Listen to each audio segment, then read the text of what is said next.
شفت انا بدايه الدعايه الانتخابيه لجلسه التصوير اكو فد حركه صارت، يعني استاذ مصطفى غمز بعد ما كمل السؤال ضحكت يعني ما ادري اسال هذا السؤال، خله شمره وشو يسوي؟ اسوي لك كرت بعدين. اعرف الشباب شلون تتعامل. شوف، بالمجتمعات الغربيه السياسي كل شيء يسوي، سياسي بالدعايه الانتخابيه وبعمل السياسي كل شيء يسوي. حشاك ترامب يرقص يعني على المنصه، يسوون شغلات دعايات عاديه. هو السياسي لازم يحسس المجتمع انه هو عادي.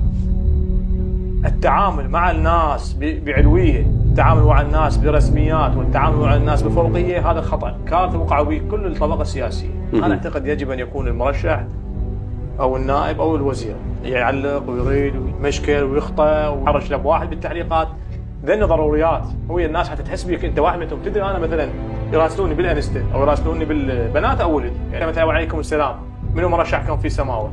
اقول له وعليكم السلام، يابا انت هنيال بصه بيك، يابا انت ومو خوش ولد. كلمات طيبه وكلمات مو طيبه. انا اريد وعليكم السلام كذا. معقوله انت نائب تريد ادمن؟ معقوله انت نائب تريد؟ لا هو صدق ماكينتك الاعلاميه منو؟ ماكو، انا وحدي. استاذ مصطفى والله وحدي. لا قول غير. والله وحدي. انا منتج برنامج كاب كات، انا منتج كل الفيديوهات، انا منتج. احنا متبرعين لك الشباب انا هوايتي بالمونتاج، يعني انا المونتير وانا زي يمتى تنام يمتى تقعد يمتى ترتاح. اضغط على نفسي. القصيده انا احملها، الموسيقى انا احملها، كلنا انا اختياري. اللقطات انا اختار، هم مو يصوروني بس فد شيء الولد مو يصوروني. هاي كله بالزياره بالاربعينيه. هو بالزياره ايش قد عانيت؟ لازم كل يوميه منشور وين وصلت، ومنتج قصيده جديده ما مطروقه تلائم المشي، تلائم الموقف. احنا هسه ابناء المجال الاعلامي ندري هذا الحكي جدا صعب. لا انا معروف هذا. شو يسوي انت؟ شوف التعب. يدزوا لي الفيديوهات مال التصوير مال يوم كامل، ايش قد يدزوا لي؟